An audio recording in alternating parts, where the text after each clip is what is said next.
Hello everyone, welcome back to my channel. आज की इस वीडियो में हम बात करने वाले हैं जो केवीएस ने नया नोटिस जारी किया है नॉर्मलाइजेशन के रिगार्डिंग, तो जिसका हम सभी को इतने टाइम से इंतजार था। तो उस टॉपिक पे हम बात करने वाले हैं। और सबसे आपको नोटिस में दिख रहा होगा, जैसा कि जो नोटिफिकेशन आई है, जो नोटिस जारी की है केवीएस ने, तो उसमें उन्होंने बताया है कि नॉर्मलाइजेशन जो होने वाला है उसके लिए वो कौन सा मेथड यूज कर रहे हैं। बहुत सारे अलग अलग फॉर्मूलेज जो भी हैं नॉर्मलाइजेशन के, सो उन सब के अलावा वो क्या यूज करने वाले हैं। सो उन्होंने बताया कि परसेंटाइल मेथड जो है वो हमारे नॉर्मलाइजेशन के लिए वो यूज करने वाले हैं।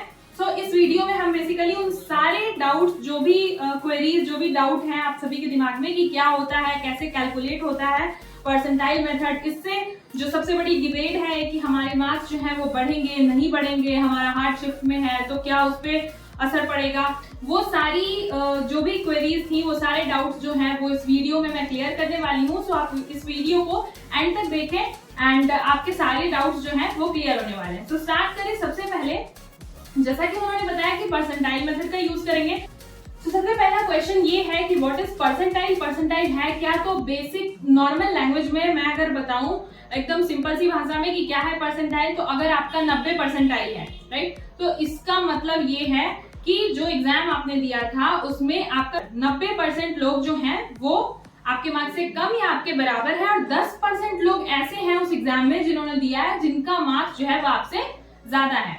तो ये परसेंटाइल का मतलब होता है बेसिकली। सेकेंड क्वेश्चन ये है कि परसेंटेज और परसेंटाइल क्या है, वो एक ही है या फिर डिफरेंशिएशन, अगर ऐसा कुछ दिमाग में आ रहा है तो मैं इसे क्लियर कर दूं कि परसेंटेज का मतलब ये है कि अगर आपका एग्जाम में जैसे 70% आया, ठीक है, अगर कोई पेपर दिया आपने 100% में से 70% आया, तो सिंपल मतलब होता है कि आपने 100 में से 70 मार्क्स लाए हैं। अगर 100 नंबर का पेपर है, 70 नंबर लाए, वो आपके 70% हुए, राइट। और परसेंटाइल का मतलब ये होता है कि अगर आपके 70 परसेंटाइल आए हैं तो मतलब उस एग्जाम में, उस शिफ्ट में जो भी 30% लोग ऐसे हैं जो आपसे ज्यादा स्कोर किए हैं एंड 70% लोग ऐसे हैं जो आपके बराबर या आपसे कम मार्क्स जो है वो स्कोर किए हैं। ये सिंपल मतलब होता है। इसके बाद अगर नेक्स्ट में बात करूं कि how it is calculated, percentile method को हम कैसे कैलकुलेट कर सकते हैं या फिर क्या फॉर्मूला है इसका, तो सिंपल सा इसका एक फॉर्मूला है जो कि मैंने यहाँ पे लिख दिया है कि मैंने जिस भी शिफ्ट में पेपर दिया है उस शिफ्ट में मेरे बराबर, जैसे मेरे 130 नंबर है या 100 नंबर है, जितने भी नंबर है, अगर मेरे शिफ्ट में 100 नंबर है अगर मेरा, तो 100 नंबर से कम या 100 नंबर पाने वाले जितने भी बच्चे हैं, राइट, 1000 बच्चे टोटल, 1000 बच्चों ने अगर एग्जाम दिया है और 800 बच्चे जो है वो 100 नंबर या 100 से कम पा रहे हैं, आपका जो मार्क्स है जिसपे आप कैलकुलेट कर रहे हैं, सो वो नंबर, राइट, डिवाइडेड बाई कुल उपस्थित छात्रों की संख्या, मतलब उस एग्जाम में कितने बच्चे अपीयर हुए, जैसे मैंने बताया 1000 बच्चे उस एग्जाम को दिए, तो डिवाइडेड बाई 1000 इंटू 100, ये आपका सिंपल सा फॉर्मूला है जिसपे आपका परसेंटाइल मतलब परसेंटाइल जो है वो निकलता है, राइट। तो ये तो बात हो गई कि क्या फॉर्मूला है, किस तरीके से कैलकुलेट कर सकते हैं। नेक्स्ट है कि परसेंटाइल इन केवीएस, अलग अलग हमारे एग्जाम में जो शिफ्ट हुए, बहुत सारे शिफ्ट में एग्जाम हुआ, तो कुछ शिफ्ट हार्ड है, कुछ शिफ्ट इजी, कुछ नॉर्मल शिफ्ट होगा, जाहिर सी बात है।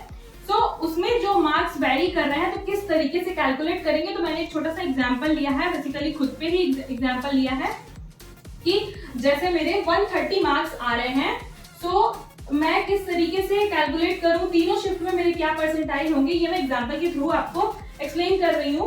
तो अगर मैं मान लेती हूँ, जैसा कि मैं मानती हूँ कि मेरा पेपर जो है वो हार्ड शिफ्ट में पड़ा, सभी को ऐसा लगता होगा कि उनका पेपर हार्ड शिफ्ट में पड़ा, तो अगर मेरा पेपर हार्ड शिफ्ट में पड़ा होगा तो मैं ये मान सकती हूँ कि 130 number is a good marks, और मतलब मोस्ट ऑफ द बच्चे जो होंगे उस शिफ्ट में वो या तो 130 से कम पाए होंगे या इतने ही पाए होंगे, बराबर होंगे या इससे कम होंगे, ज्यादातर बच्चे, राइट, क्योंकि हार्ड शिफ्ट था। तो मैं मानती हूँ कि 1000 में से, मैंने टोटल सभी में 1000 बच्चे माना है, तो 1000 में से 900 बच्चे ऐसे होंगे जो मुझसे या तो 130 के बराबर या 130 से कम पाए होंगे, एंड 100 बच्चे मैं ऐसे मानती हूँ जो मेरे से ज्यादा पाए होंगे। तो मेरे बराबर या मेरे से कम पाने वाले जो 900 बच्चे थे divided by total present students 1000 into 100, so hard shift में मेरा परसेंटाइल कितना निकल के आया, 90।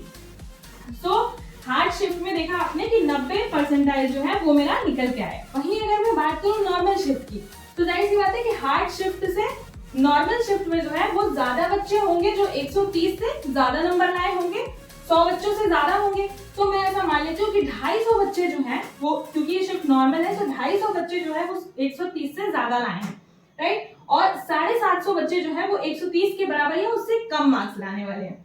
तो यहाँ पे क्या हो गया, 750 डिवाइडेड बाई 1000, यहाँ पे भी मैंने 1000 बच्चों को माना है, प्रेजेंट है, इनटू 100, तो यहाँ परसेंटाइल जो है वो निकल के आ गई 75, राइट।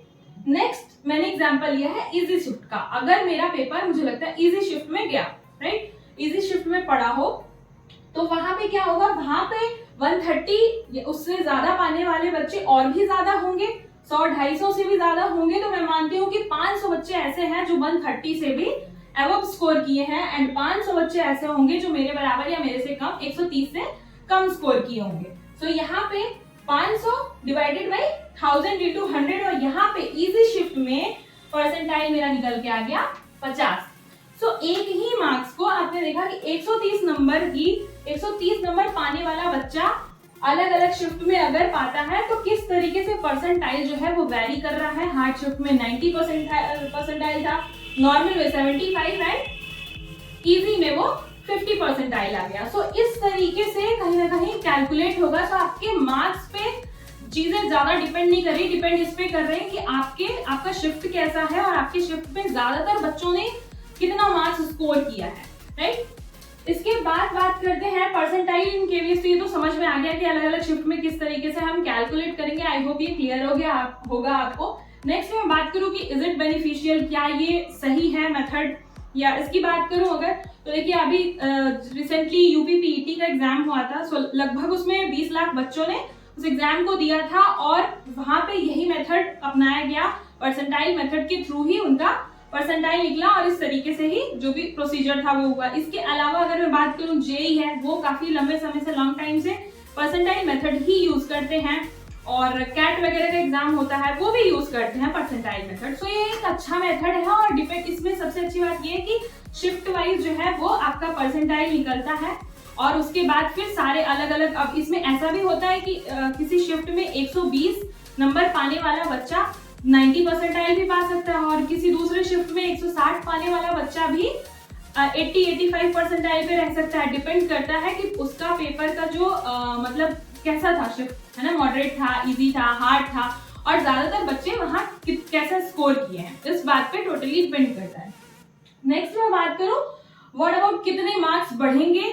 सो कितने मार्क्स बढ़ने वाले हैं, यहाँ कोई मार्क्स नहीं बढ़ने वाला है। मार्क्स जितना है आपका उतना ही मार्क्स रहेगा, बस टोटली जो चीजें हैं वो इस पे शिफ्ट हो जाएंगी कि आपका जो शिफ्ट है, जो मैंने जैसा कि बताया कि आपका शिफ्ट में कितने बच्चों ने कितने मार्क्स स्कोर किए हैं, ये टोटली सारी बातें यही डिसाइड करेगा, और आपका शिफ्ट कैसा था एग्जाम का, राइट। सो आई होप कि हम लोग जो 1-1.5 महीने से वेट कर रहे थे कि शायद केवीएस रिजल्ट दे रहे, तो अभी ये तो क्लियर हो गया कि कोई रिजल्ट पे काम स्टार्ट नहीं हुआ है, लेकिन हाँ अब स्टार्ट हो जाएगा, क्योंकि फाइनली जो प्रोसीजर, जो फॉर्मूला उन्हें चूज करना था वो तो एटलीस्ट उन्होंने कर लिया है डिसाइड, और अब शायद हमारा काम जो है वो आगे बढ़े, और हमें जल्दी ही revise answer key and result, वो सारी चीजें देखने को मिले। So all the best to all of you. I hope आप सभी के डाउट्स जो है वो क्लियर हो गए होंगे। अगर कोई और डाउट हो तो आप कमेंट सेक्शन में जरूर बताएं। So thank you so much, bye bye and take care.